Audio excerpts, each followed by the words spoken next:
오늘 토요일 아침 우리가 함께 나누실 말씀은 요한계시록 2장 9절부터 11절 말씀까지 함께 보시겠습니다.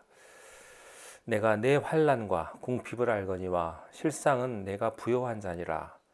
자칭 유대인이라 하는 자들의 비방도 알거니와 실상은 유대인이 아니요 사탄의 회당이라. 너는 장차 받을 고난을 두려워하지 말라. 볼지어다 마귀가 장차 너희 가운데에서 몇 사람을 옥에 던져 시험을 받게 하리니 너희가 10일 동안 환난을 받으리라. 네가 죽도록 충성하라. 그리하면 내가 생명의 관을 내게 주리라. 귀 있는 자는 성령이 교회들에게 하시는 말씀을 들을지어다. 이기는 자는 둘째 사망의 해를 받지 아니하리라. 아멘. 오늘 계속해서 서문학교의 두 번째 말씀을 함께 나누겠습니다. 이 서문화 교회는 에베소 교회 다음에 두 번째로 나타난 교회인데요. 이 서문화 교회에 우리 주 예수님께서 이렇게 말씀하십니다. 내가 너의 환난과 궁핍을 안다. 그러나 실상은 내가 부요한 자다. 대개 고난과 가난을 겪는 사람은 이런 생각을 못할 때가 있습니다. 실상은 내가 부요한 자다. 이 생각을 못하기 때문에 하나님은 왜 나를 버리셨는가? 하나님은 날 외면하시는가? 하는 그런 시험에 들게 됩니다. 예수님께서 설명하십니다. 세상에서는 궁핍하지만 알아야 할 게 하나 있다. 영적으로는 부요한 자다. 왜냐하면 너는 나를 의지하고 있기 때문에 그렇다 하는 것입니다. 고린도전서 6장 10절에는 근심하는 자 같으나 항상 기뻐하고 가난한 자 같으나 많은 사람을 부요하게 하고 아무것도 없는 자 같으나 모든 것을 가진 자로다. 아멘. 이런 말씀이 있습니다. 저는 여러분이 이런 믿음의 사람이 되시기를 바랍니다. 자, 이러면 좋겠어요. 영적으로도 부요하고 육적으로도 부요하고 둘 다. 그러나 하나만 택하라고 하면 우리는 영적으로 부요해지는 것을 택해야 할 줄로 압니다. 여러분 자신에게 이렇게 질문을 한번 해보십시오. 내 믿음은 부요한가? 내 영혼은 부요한가? 내 영혼은 하나님을 바라보고 있는가? 야고보서 2장 5절 말씀에 보면 내 사랑하는 형제들아 들을지어다. 하나님이 세상에서 가난한 자들을 택하사 믿음에 부요하게 하시고 또 자기를 사랑하는 자들에게 약속하신 나라를 상속으로 받게 아니하셨느냐. 만약에 여러분이 믿음의 부요함이 있다면 이런 찬송을 부르실 수 있게 될 겁니다. 주 안에 있는 나에게 딴 근심 있으랴. 이런 찬송을 부르시고 정말로 복된 삶을 살아가시는 여러분이 되실 것입니다. 예수님께서 서문학교의 교인들에게 이렇게 말을 합니다. 자칭 유대인이라 하는 자들의 비방도 안다. 실상은 유대인이 아니라 사탄의 회당이다. 자칭 유대인이라 하는 자의 비방도 알고 있다. 너희 적들에 대한 것도 내가 알고 있다. 실상은 그들이 유대인이 아니라 사탄의 조직이었다. 그들은 종교의 이름으로 너희를 핍박한 것이다 하는 것입니다. 서문학 교회의 핍박은요, 이방인으로만 온 것이 아니라 유대인으로부터도 왔던 것입니다. 자, 그런데 9절과 10절 사이에 뭔가 있어야 되는데 없습니다. 7교회에 공통적으로 있는 게 있는데 서문학 교회는 없어요. 뭐가 없냐면 책망이 없습니다. 7교회 중에 책망이 없는 교회가 두 교회가 있습니다. 서문학 교회와 빌라델피아 교회입니다. 저는 여러분이 책망이 없는 성도님들이 되시기를 바랍니다. 성도들의 여러 가지 유형이 있죠.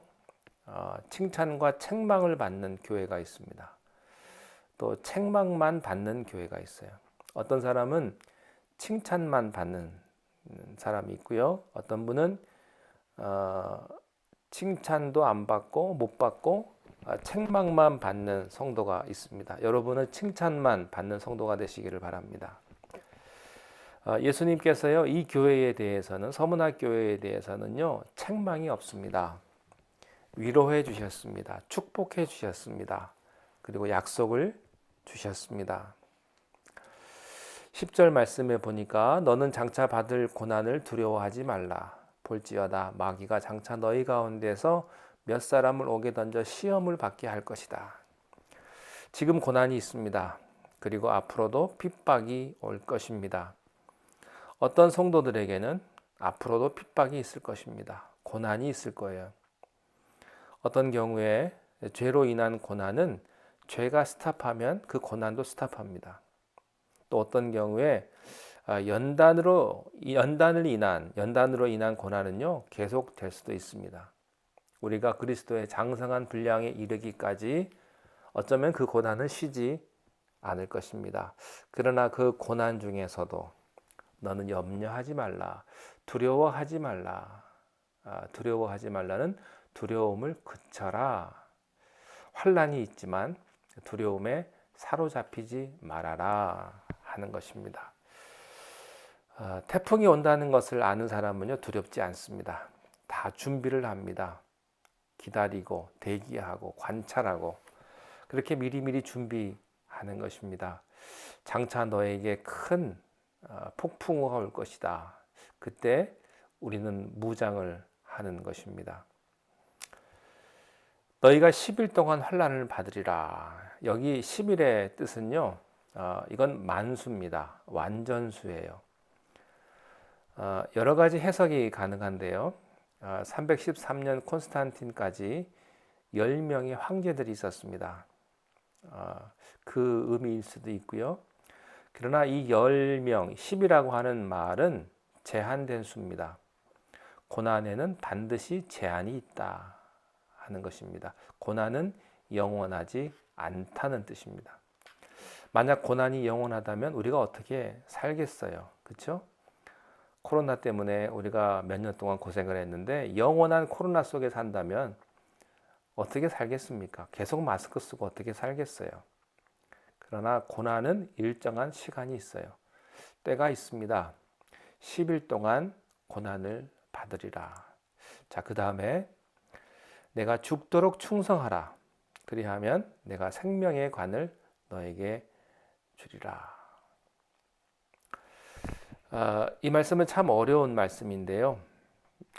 그렇지만 신앙이란 죽기까지 충성하는 겁니다.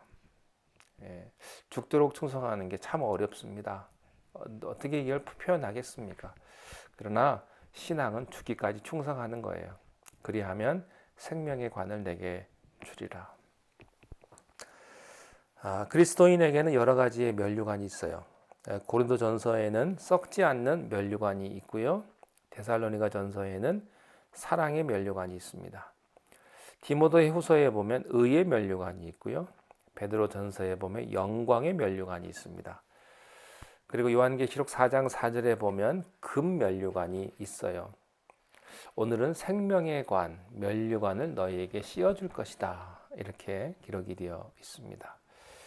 자, 11절입니다. 귀 있는 자는 성령이 교회들에게 하시는 말씀을 들을지어다. 이기는 자는 둘째 사망의 해를 받지 아니하리라. 여기서 둘째 사망이란 불못입니다. 불못. 지옥입니다. 그런데 이 둘째 사망이 여러분에게는 없습니다. 대환란이 여러분에게는 없습니다. 둘째 사망, 불못은 여러분과 상관이 없는 것입니다.